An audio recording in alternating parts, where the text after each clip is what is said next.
बानी से मिलने क्यों नहीं दिया जा रहा? तहरीक इंसाफ का मंगल को एहतजाज करने का फैसला।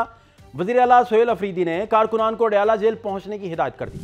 हमें जीने नहीं देंगे तो आपको भी जीने नहीं देंगे। असद कैसर और बानी की बहनों के मुबैना बयानात से सियासी दर्जा हरारत बढ़ने लगा। पीटीआई का मुतालबा गैर कानूनी है। बानी की बहनें भारतीय चैनल्स पर जाकर मुल्क को बदनाम कर रही हैं। उन्हें चुल्लू भर पानी में डूब मरना चाहिए। वज़ीर इत्तलात अता तारड़। नवाज शरीफ के बयान पर तहरीक इंसाफ ने हां कर दी। नवाज शरीफ को वापस लाने वाले जनरल बाजवा थे, ये उनका एहतसाब कभी नहीं करेंगे। सरदार लतीफ खोसा।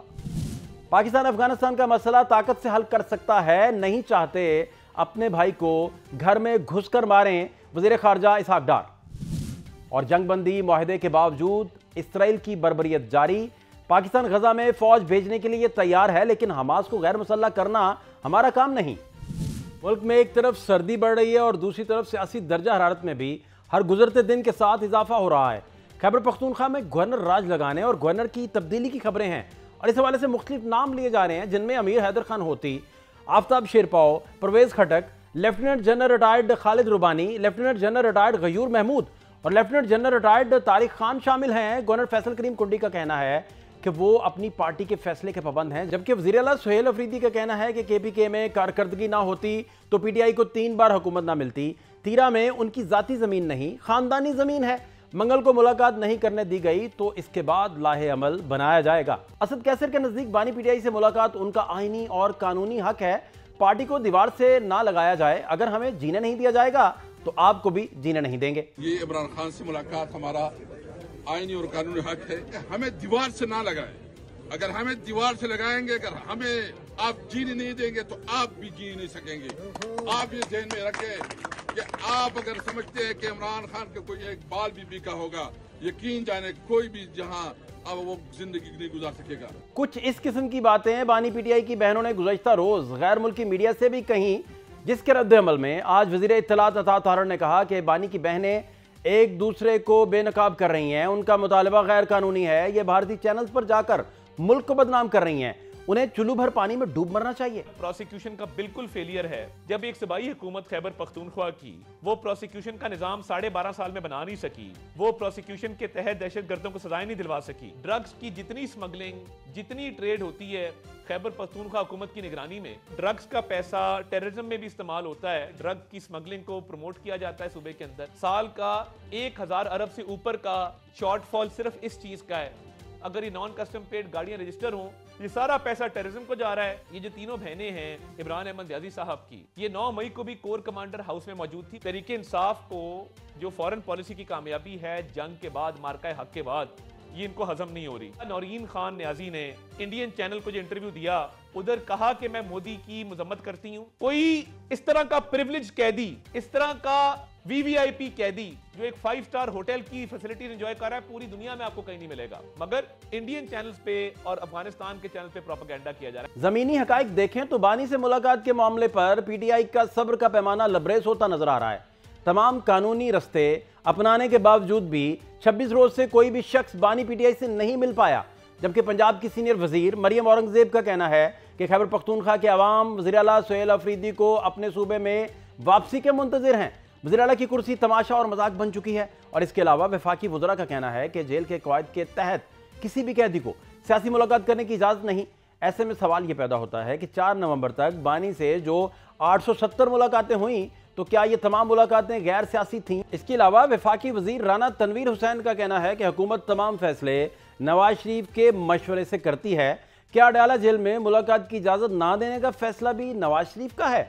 प्रोग्राम में इस पर तो बात करेंगे ही, लेकिन इसके अलावा नवाज शरीफ जो अपने एक हालिया बयान की वजह से स्पॉटलाइट में आए हुए हैं, इनके मुतालिक सरदार लतीफ खोसा का कहना है कि पीटीआई नवाज शरीफ के मुतालबे के साथ खड़ी है क्योंकि जनरल बाजवा का एहतसाब किया जाए, लेकिन वो ऐसा कभी नहीं करेंगे क्योंकि नवाज शरीफ को वापस लाने वाले जनरल बाजवा ही थे और ये सब लंदन प्लान का हिस्सा था। उधर तहरीक इंसाफ कुछ अपने मुबहम फैसलों और आपस के इख्तलाफात की वजह से भी मुश्किल में है। ज़िमनी इंतखाबात का जुज़वी बायकॉट इसकी बहुत बड़ी मिसाल है। जबकि इलेक्शन कमीशन ने NA 18 हरीपुर में धांधली के तमाम इल्जामात मुस्तरद करते हुए कहा कि फॉर्म 45 पहले से तैयार होने का इल्ज़ाम गलत और गुमराह कुन है। मखसूस अनासिर हस्बे मामूल ज़िमनी इंतखाबात को मुतनाज़ बनाने की कोशिश कर रहे हैं और बानी की हिदायत के बावजूद महमूद खान अचकज़ई को कौमी असम्बली में अपोजिशन लीडर तैनात नहीं किया जा रहा कौमी असम्बली का 5वां इजलास कायदे हिज़्ब इख्तलाफ के बगैर जारी है और इंट्रा पार्टी इलेक्शन का मामला भी इल्तवा का शिकार है। और केपी में वज़ीर आला के बदलने के बावजूद ना मुक़तदरा से मुज़ाकरात की कुछ सूरत निकल रही है, ना ही बानी के फौरी तौर पर बाहर आने का कोई असर दिखाई दे रहा है। लेकिन इन सब के बावजूद हुकूमत कोई ऐसी लचक नहीं दिखा रही जिससे सियासी पारा गिरे और मुल्क इंतशार की बजाय सियासी इस्तेहकाम की तरफ बढ़े। अडयाला जेल में मुलाकात ना होने के साथ बानी के मुकदमात की समातें भी नहीं हो रही जो इनकी अपने वकला और अहले खाना से मुलाकात का एक जरिया थी। इसके अलावा पीटीआई के वकला भी मुकदमात की पैरवी नहीं करते, जैसा गुज़श्ता रोज रावलपिंडी की एक अदालत में बानी से मुलाकात और शौकत खानम हॉस्पिटल के अकाउंट्स बहाली से मुतालिक दरखास्तों में कोई वकील ही पेश नहीं हुआ।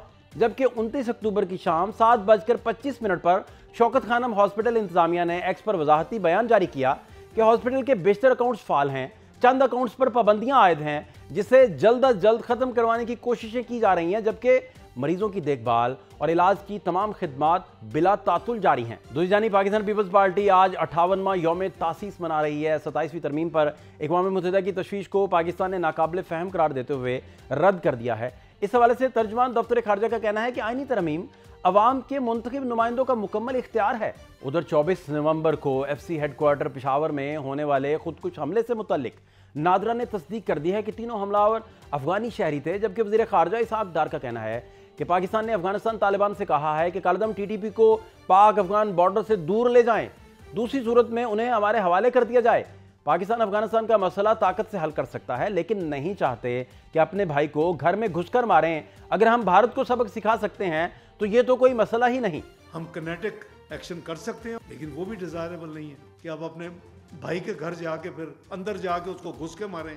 अगर हम इंडिया को अल्लाह ताला के फजल करम से एक सबक सिखा सकते हैं तो ये तो मसला कोई नहीं है। ये मैंने उनकी लीडरशिप को कहा था कि अगर आप इसको सॉल्व नहीं करेंगे तो टाइम आएगा ये आपके लिए भी मुसीबत बन जाएंगे।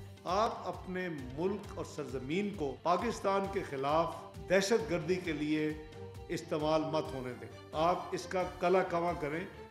आप TTP को या तो कहीं दुनिया से दूर ले जाएं अपने किसी और किनारे पे, या इनको हमारे हवाले कर दें। जब मुत्तकी साहब ने मुझसे बात की कि आप या आपका वो डेलीगेशन आके देखे, हमने कई सौ लोगों को जेल किया हुआ है TTP के, कई सौ लोग उनके जो वेटर थे उनको जेल किया हुआ है, but this is not enough. आप अगर हमारे मुल्क में ये टेररिस्ट एक्टिविटीज़ जो कि 20, 17, 18 के बाद 20, 21 से दोबारा शुरू हुई और बढ़ती जा रही हैं, वो हमारे लिए सस्टेनेबल नहीं है। It's no go area. रूस के सदर का 4 दिसंबर को दौरा भारत शेड्यूल है, जो अमरीकी भारत तनाव के अलावा खित्ते की सूरत हाल के हवाले से भी काफी अहम समझा जा रहा है। उधर 13 अक्टूबर को शर्मुल शेख में होने वाले गजा जंगबंदी मुआहदे के बावजूद इसराइल की दहशत गर्दाना कार्रवाइयां जारी हैं और सेहूनी रियासत अब तक मुआहदे की 500 से जायद बार खिलाफ वर्जी कर चुकी है, जिसमें कमसन बच्चों समेत 350 फलस्तीनी शहीद हुए हैं और 900 से जायद जख्मी हो चुके हैं। जबकि गजा में 2 साल से जारी जंग में 70,000 मासूम फलस्तीनी शहीद हो गए हैं। इसके अलावा अक़वाम मुत्तहिदा ने गुज़श्ता रोज़ एक रिपोर्ट जारी की थी जिसमें उन्होंने मगरबी किनारे में 1000 से जायद फलस्तीनियों का इसराइली फ़ौज के हाथों कत्ल किए जाने का इंकशाफ किया है। इसराइल की तरफ से जंगबंदी मुआहदे की मुसलसल खिलाफ वर्जियों ने गजा में अमन फोर्सेस भेजने की ज़रूरत मज़ीद बढ़ा दी है। इसहाक डार का इस हवाले से कहना है कि पाकिस्तान गजा में फ़ौज भेजने के लिए तैयार है और इससे पहले इसके TORs, मैंडेट और किरदार को वाज़े तौर पर तय करना चाहिए। जहाँ तक हमास को गैर मुसल्लह करने की बात है तो ये हमारा काम नहीं।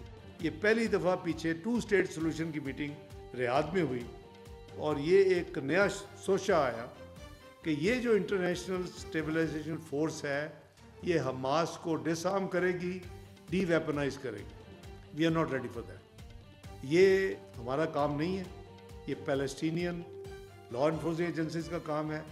हमारा काम पीस कीपिंग है, पीस एनफोर्समेंट नहीं है। तो हम अपनी फोर्स जरूर देने के लिए तैयार हैं। असूली प्राइम मिनिस्टर साहब ने फील्ड मार्शल साहब से मशवरा करके ये अनाउंसमेंट की हुई है कि हम देंगे, लेकिन उसका मैंडेट क्या होगा, उसका TOR क्या होगा, उसका टर्म्स ऑफ एक्शन क्या होगा, वो जब तक नहीं होगा वो उस वक्त तक ये फैसला नहीं हो सकता।